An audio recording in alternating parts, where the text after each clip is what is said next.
Every man who has ever wanted to genuinely satisfy his partner was working from an incomplete manual. Not because he wasn't trying, not because the desire wasn't there, but because the single most important chapter, the one grounded in actual female anatomy, actual neuroscience, and actual clinical research, was never written for him. Nobody handed it to him. Nobody sat him down and walked him through it. Society handed him a narrative, one built around performance, around penetration, around a version of sex that serves male anatomy almost exclusively, and told him that if he followed it, she would be satisfied. She was not. She is not. And the data on this is not subtle. Today, I am writing that chapter, not the version built on assumption and cultural myth, the version built on peer-reviewed research, landmark anatomical discoveries, and decades of clinical work with real women in real relationships. By the end of this video, you will understand more about how to truly satisfy your partner than most men learn in a lifetime. Let's begin. Welcome back to the channel. If you are here for the first time, my name is Dr. Julia Rodas.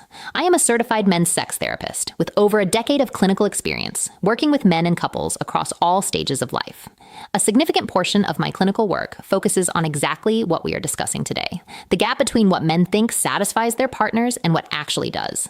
The gap between cultural narrative and clinical reality. The gap between effort and outcome in the intimate lives of couples who genuinely love each other, but have never been given the right information. I want Clear's throat to be clear about what this video is and what it is not. It is not a list of tricks. It is not a performance guide.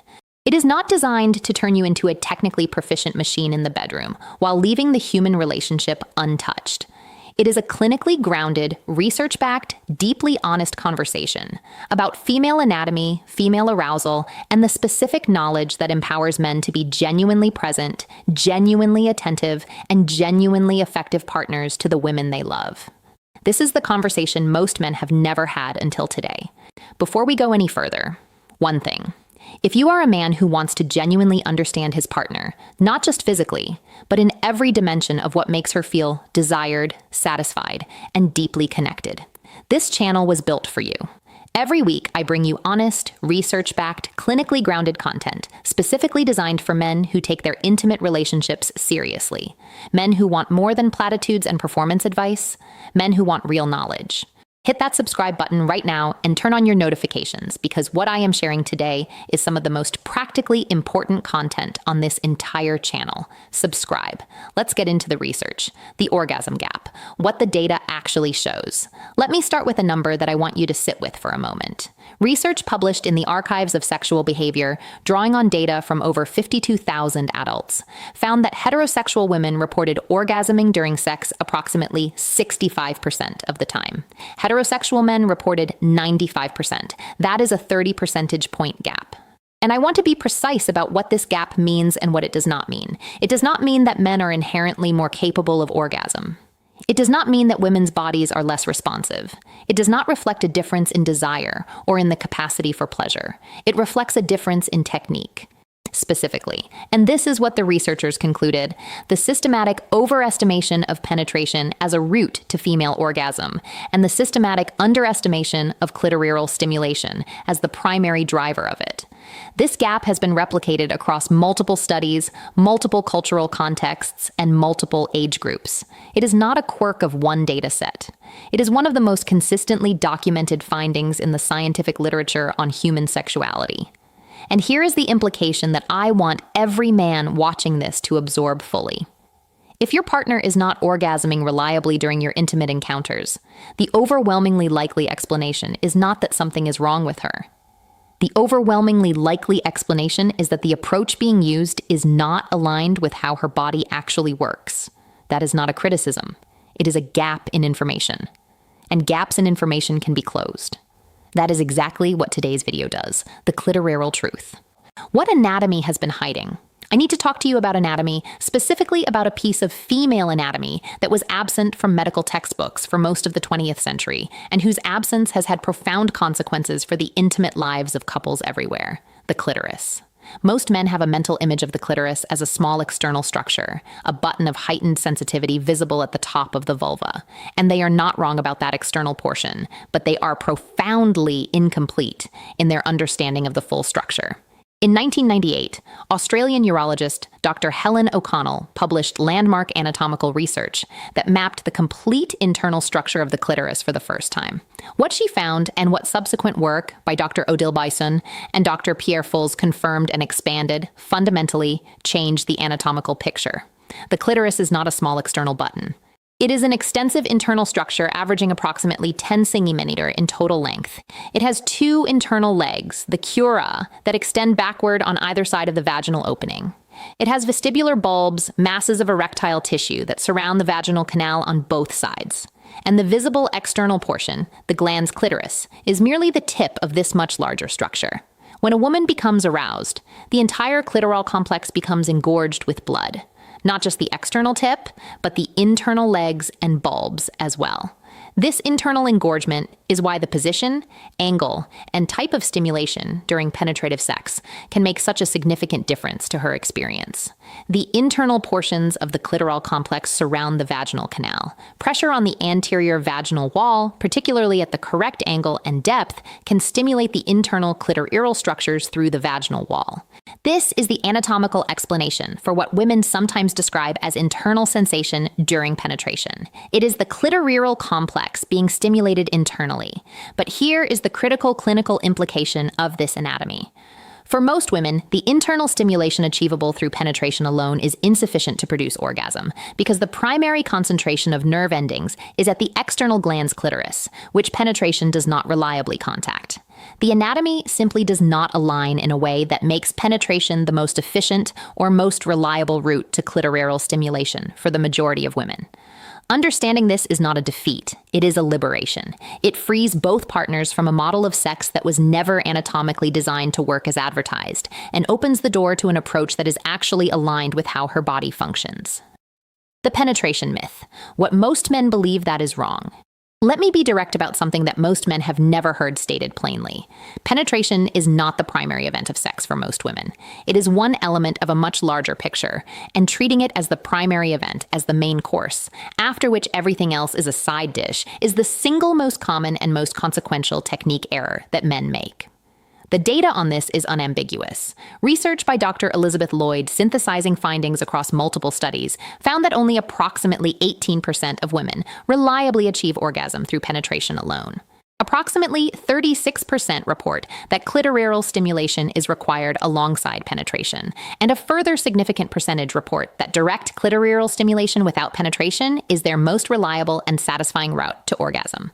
Only about 1 in 5 women consistently orgasm from penetration alone. For the remaining 4 out of 5, clitoral stimulation is either required in addition to penetration or is the primary mechanism entirely. These findings have been replicated consistently across cultural contexts and age groups. This is not a niche finding. It is the central finding of decades of research on female sexual response.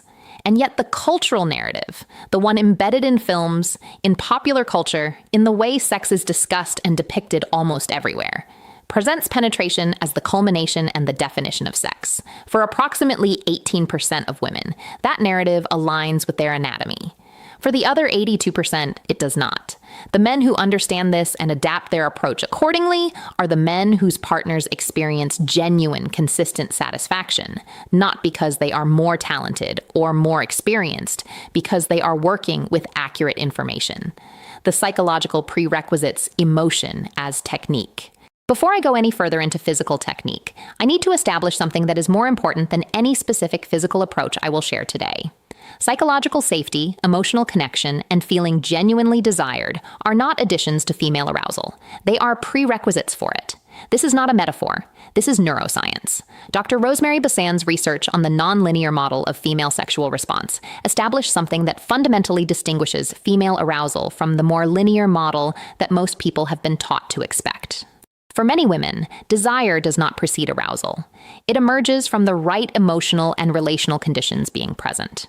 A woman who feels genuinely safe, genuinely desired, and genuinely connected to her partner is neurologically primed for arousal in a way that a woman who feels rushed, pressured, or emotionally disconnected is not. The mechanism is cortisol. Cortisol, the primary stress hormone, directly suppresses the neurological and vascular processes that female arousal requires. When a woman is stressed, Anxious or emotionally guarded, her cortisol levels are elevated. And elevated cortisol creates a physiological environment in which genuine arousal is significantly impaired, regardless of how technically proficient her partner's physical approach might be. This means that emotional context is not a separate conversation from physical technique. It is part of the technique. In fact, it is the foundation on which every other technique in this video depends. What does this look like in practice? It means that the quality of the interaction before any physical intimacy begins matters enormously. The conversation, the touch, the eye contact, the genuine expression of desire, not performed desire, but authentic desire, the absence of pressure or agenda, the presence of warmth and full attention. When a woman feels that the person she is with is genuinely, completely present, focused on her rather than on an outcome, her nervous system shifts from guarded to receptive. Cortisol recedes, the neurological and vascular pathways of arousal open. And from that open receptive state, everything that follows lands differently, more deeply, more effectively, more satisfyingly. Emotional safety is not the warm-up to technique. It is the condition that makes technique work. The foreplay foundation, how to build genuine arousal. With the psychological foundation in place, let me talk about the physical foundation, and specifically about what adequate arousal actually requires before any genital stimulation begins. The term foreplay is itself part of the problem. It implies something preliminary, something that happens before the real thing, a prelude rather than a performance in its own right. For most women, foreplay is not preliminary. It is essential. And its duration and quality are among the strongest predictors of whether she will reach orgasm. Here is the physiological reality. Female arousal involves a process of engorgement, blood flowing into the clitoral complex, the vaginal walls, and the vestibular bulbs. That takes time. This engorgement is what produces natural lubrication, what heightens sensitivity across the entire genital area, and what creates the physiological conditions in which orgasm becomes accessible. Snorts. For most women, this process takes significantly longer than most men assume. Research suggests that many women require 15 to 20 minutes or more of non-genital arousal, kissing, touching, sensual massage, verbal intimacy before genital stimulation feels truly pleasurable, rather than merely mechanical. What does this mean in practice? It means investing genuine time and attention in the whole body before moving toward the genitals. It means kissing that is slow and present rather than pre-unctor. It means hands that explore with genuine curiosity the neck, the back, the inner arms, the thighs without rushing toward a destination. It means whispered words and genuine expressions of desire that activate the psychological arousal that precedes and amplifies the physical. The man who spends 20 minutes building genuine whole-body arousal before any genital touch creates conditions in which genital stimulation is extraordinarily effective. The man who spends 2 minutes and proceeds directly to genital contact creates conditions in which the same stimulation feels premature and uncomfortable. The investment in arousal is not patience as sacrifice. It is the most effective technique available. Oral technique, what the research says works. Let me talk about oral stimulation, because the research on this is among the clearest and most consistent in the entire literature on female sexual satisfaction. Studies on female orgasm consistently identify oral stimulation of the clitoris as the technique most reliably associated with female orgasm, more reliably than any other single physical approach. Research published in the Journal of Sex Research found that women who received oral stimulation during their last sexual encounter were significantly more likely to have orgasmed than those who did not, a finding replicated across multiple studies and demographic groups. So, what does effective oral technique actually look like based on research and clinical documentation? It begins with patience and indirection. The most common mistake in oral technique is approaching the clitoris directly and immediately applying firm stimulation before the surrounding tissue is adequately aroused. The clitoral glands at this early stage can be overly sensitive, uncomfortably so, and direct contact too early can produce a reaction that closes rather than opens arousal. The effective approach begins with the surrounding tissue, the labia, the inner thighs, the perineum. Gentle exploratory contact that increases blood flow and sensitivity before the clitoris itself is approached. When the clitoral area is approached, the initial contact should be through the clitoral hood, rather than directly on the glands, stimulating the internal shaft of the clitoris through the protective tissue above it.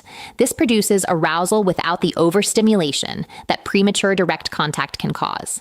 As arousal builds, as her breathing changes, as her body responds, as the clitoris itself becomes more engorged, the stimulation can become more direct and more focused. And here is the most important principle for the approach to orgasm: consistency. When she is approaching orgasm, the technique that is working must be maintained. The pressure, the pace, the location, the rhythm, all of it without change. The instinct to speed up or vary the approach at this moment is almost universally counterproductive. Find what works. Stay with it consistently until she is fully through. Manual technique, the Kai method, and blended stimulation. Let me now talk about manual technique, and specifically about two approaches that research and clinical documentation identify as significantly more effective than conventional technique. The first is the Kaiven method. Conventional manual clitoral stimulation tends to apply rhythmic pressure along the vertical axis of the clitoral shaft up and down. The Kai method applies rhythmic pressure across the lateral axis, side to side, across the clitoral shaft, rather than along it. Clinical reports and practitioner documentation consistently associate the Kai method with dramatically reduced time to orgasm and increased orgasm intensity compared to conventional vertical stimulation. The anatomical explanation relates to the way lateral pressure distributes stimulation across a larger portion of the clitoral structure, engaging more of the internal shaft and surrounding tissue simultaneously, rather than focusing on a single line of the external glands.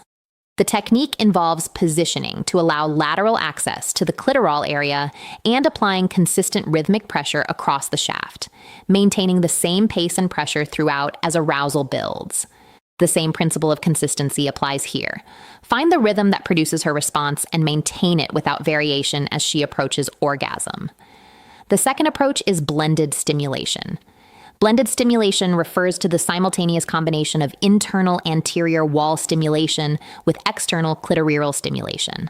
The anterior vaginal wall, approximately 5 to 8 centimeters inside on the upper surface, is the location of the G zone understood in contemporary research as the internal portion of the clitoral complex accessible through the vaginal wall. Stimulation of this area with gentle upward curved pressure, often described as a beckoning motion with 1 or 2 fingers, while simultaneously maintaining external clitoral stimulation, produces what research documents as the most intense and most satisfying orgasmic experience for the majority of women. This blended approach works because it stimulates the clitoral complex from 2 directions simultaneously: internally through the anterior wall and externally at the glands, producing a fuller and more complete engagement of the entire structure. It requires adequate arousal before internal stimulation begins. The anterior wall is not particularly responsive until genuine engorgement has occurred, and it requires real-time communication, which brings us to the next essential piece: rhythm, consistency, and the orgasm architecture. I want to spend dedicated time on this because it is, in my clinical experience, the single most commonly made and most consistently damaging technique error in the final approach to female orgasm. The error is change. Research on female orgasm architecture is remarkably consistent on this point.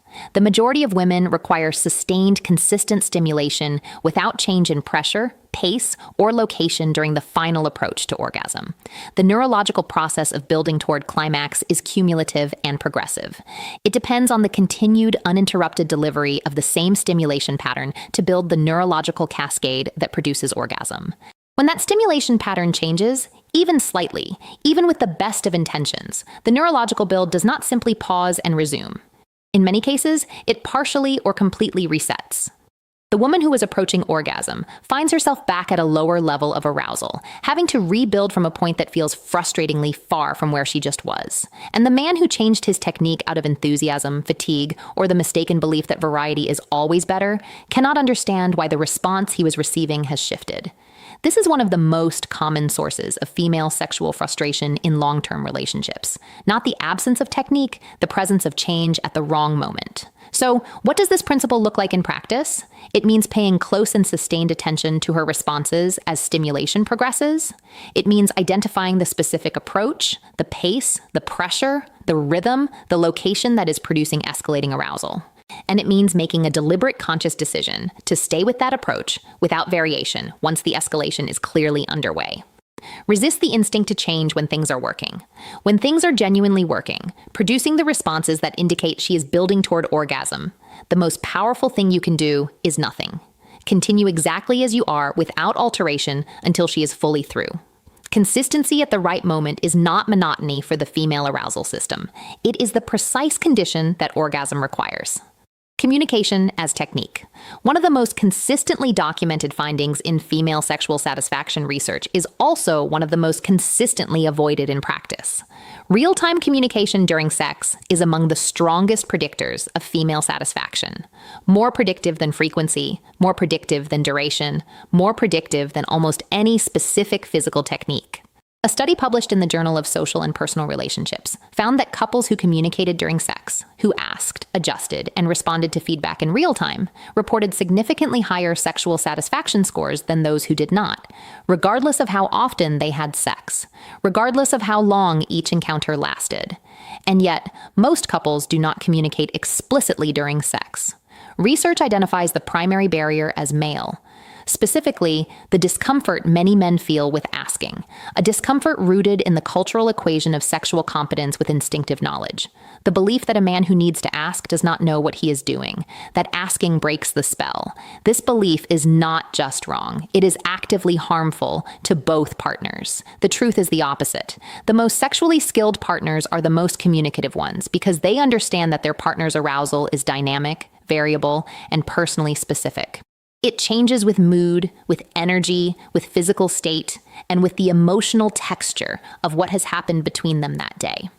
No amount of knowledge, including everything I'm sharing in this video, is a substitute for knowing what she needs right now, tonight, in this specific moment. And the only way to know that is to ask, not awkwardly, not apologetically, but naturally, warmly, as a genuine expression of interest in her experience. Something as simple as, does this feel good? What feels best right now?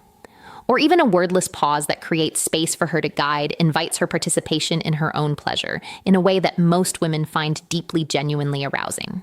She is not a puzzle to be solved with the right sequence of moves. She is a person whose experience of pleasure is unique, specific, and available to you if you are willing to ask. Ask. If today's video gave you something real, a new understanding of her body, a reframing of what technique actually means, a renewed sense of what is possible in your intimate relationship, then please do one thing right now.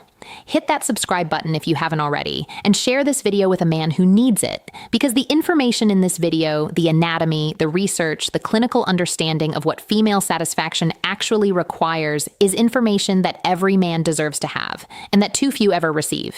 Every single week on this channel, I bring you exactly this kind of content. Honest, research-backed, clinically grounded, designed for men who take their intimate relationships seriously and who want real knowledge rather than cultural myth. Leave me a comment below, clears throat, and tell me which part of today's video was most new for you. Which piece of information shifts something in how you think about intimacy? I read every single comment, and your response shapes every video I create next. This channel is for you every week without exception. I'm Dr. Julia Rhodeses.